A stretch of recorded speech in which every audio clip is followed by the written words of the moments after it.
I truly saw the foundation at work. I've been involved with a lot of other communities, and they talk a lot, but they don't do it. What I found at Providence, they talk about it, but they do more. Approximately 15, 17 years ago, both my parents were here at different times for the last few months of their lives, and I was really impressed with the enthusiasm, dedication, and compassion nature of all staff, nurses, and the volunteers. And it made a big impression on me, and I started to donate. I needed a charity I would like to connect up with, and it was Providence. I came here, I could not move, and they've taught me so much. I'll never forget this place. I can stand up now, and I couldn't before.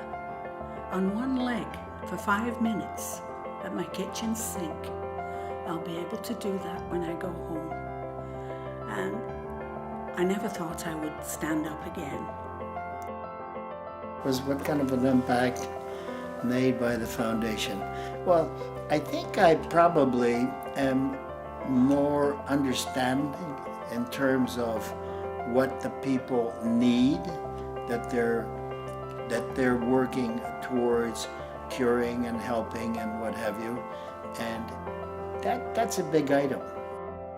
When I first came to Providence, there were a lot of structural and renovation needs here. We had no money. And my vision was to build an endowment fund of $10 million so that we could make the changes that were absolutely necessary at that time. I brought in a speaker to introduce them to the concept of setting up a foundation so that we could protect that money. And from there on, we moved forward. I must say that in recognizing the amount of time that is spent today, it's an absolute pleasure, because it's a pleasure to be able to recognize what has been achieved by so many people to the advantage of so many people who need the care and the giving. I live with my son, so he's been a great help. I never thought he would manage the way he has, but he visited me every night, and the nurses all know him. And even the security downstairs acknowledged him when he came in at night. It's a wonderful place. Anybody that's a volunteer by nature are pretty interesting people, and they're a joy to be with. And that certainly applies to who the people I met here as volunteers, and certain of the staff people over all the years. What makes Providence special is the commitment to its mission and values of compassion, dignity, and excellence for all who come to Providence with healthcare needs. Well, I remember the first day I came out to Providence, and there was Sister Kathleen was the executive director at the time.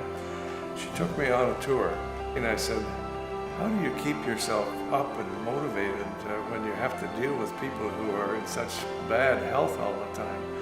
And she said to me, oh, Brian, you don't understand at all. She said, every day I'm inspired by the courage of the people who come here to Providence. So for me, it's inspirational. Well, that turned my thoughts right around. I had never thought about it that way. But ever since that day, I have thought about how courageous many people are to face the illnesses and the difficulties of growing old. Only point that I would emphasize is perhaps an obvious one, and that is to recognize the 30th anniversary of the Providence Healthcare Foundation. To the Foundation of Providence, a very, very happy 30th and many, many more wonderful years. I most certainly wish that foundation the most happiest birthday ever. Happy birthday, Providence Healthcare Foundation. Happy birthday, Providence Healthcare Foundation. Happy birthday, Providence Healthcare Foundation. Hey Foundation, happy birthday. Happy birthday, Providence Healthcare Foundation. Happy birthday. Hey Foundation, happy birthday. Happy birthday to you. Happy birthday to you. Happy birthday to you. Happy birthday to the foundation. Our future is bright, and may the next 30 years of fundraising enable a great future for our patients, families, and residents.